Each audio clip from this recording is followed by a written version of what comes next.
Hi everybody, it's Joy here, and I just thought I would share with you today a recipe that I really like.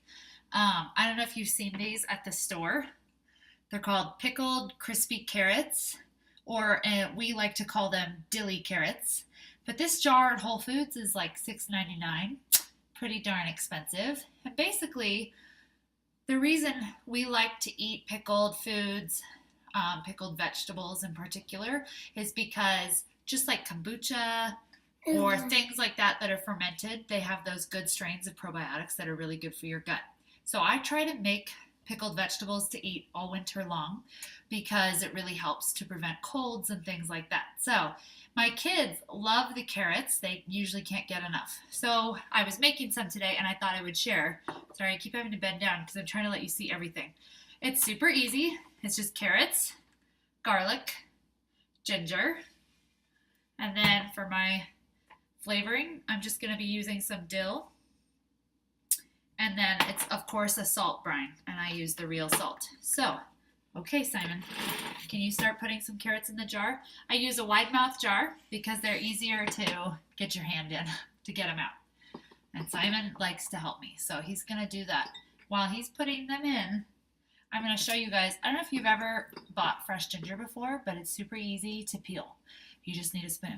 And when you cut off your little chunk, you literally just take a spoon like this all the way around it. And that's how you peel ginger. Not hard at all.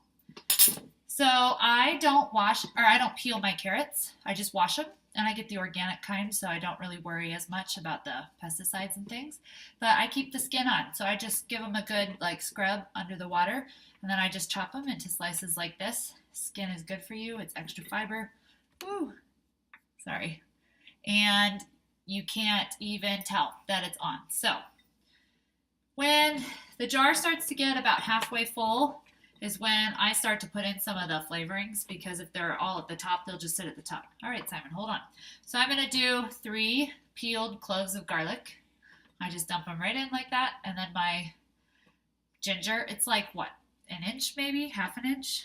And then I'm just going to dump in, I want to say it's like half a teaspoon or a teaspoon of dill, depending on what you like. You don't have to do that much, and then it's probably a couple of teaspoons of salt. I just gauge everything.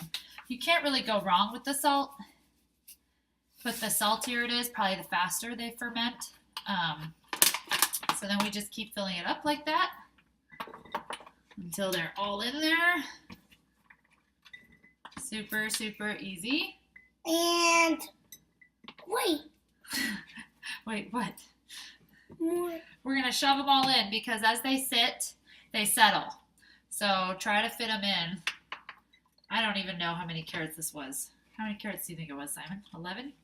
1, 2, 3, 4, 5, 6, 7, 8, 9, 10. And then you just fill it up with water. All the way to the top. Just like that. And then I'm going to get my lid.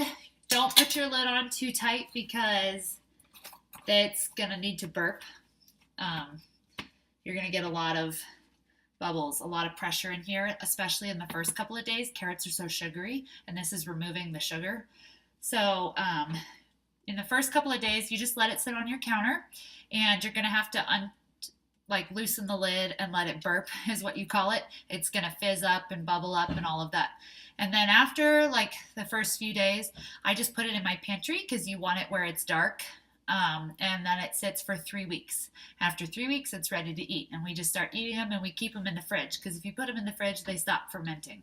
So there is our dilly carrots. I hope you guys like them. You can do all different kinds of vegetables. You can do garlic. You can do sauerkraut, you could do green beans and put in some spice and make them spicy. You can do all different kinds of things, and it's just really good for your gut. All right, bye. Simon, say bye. Bye.